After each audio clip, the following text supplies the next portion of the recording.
Speak to Christiana Figueres in London. She's the former Executive Secretary of the United Nations Framework Convention on Climate Change and played an integral role in the development of the 2015 Paris Agreement. Hello to you, Christiana. Thank you so much for joining us here on Euronews Tonight. Good evening. Thank you for the invitation.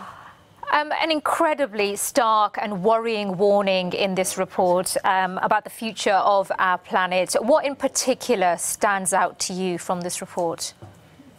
I think it's the first time that we're actually focusing on a very, very narrow range in the temperatures. We used to be thinking about 6, 5, 4, 3 degrees, and now this report is the first one that focuses on the very narrow range, but stark contrast between a world that warms to 1.5 and a world that warms to 2 degrees. And I think that is the particular value of this report, showing that even half a degree actually makes a world of difference, because half a degree decides whether we're going to have one type of world full of destruction or whether we're going to have another world which actually brings very good news in terms of economic benefits, health benefits, and energy independence.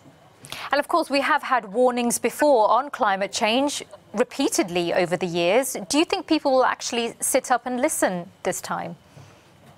Well, all the message that we've had on climate change are actually all strengthening each other. There is no internal contradiction. Just every time we have more certainty and more detail. This is the most certain and the most detailed scientific study that we have. So I would certainly hope that at this point we will all sit up and listen, because time is running out. The report is very, very clear, and we have a huge opportunity in front of us to create 65 million jobs, to increase the world economy by at least $20 trillion. This is actually a huge opportunity. So we should be seeing that opportunity, taking advantage of it before it slips through our hands.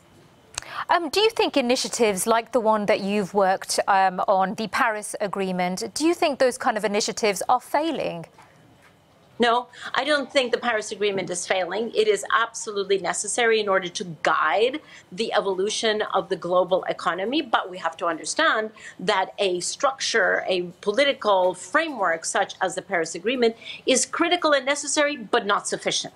We actually need to move forward into its implementation. And you have many countries around the world that are actually doing that. China, India, Chile, Mexico, they're all working forward. The EU certainly moving forward with its implementation of the Paris Agreement. Not all countries, of course, and this is the danger. OK, I'm afraid we have to leave it there. Christiana Figueres in London, thanks so much for joining us here on Euronews.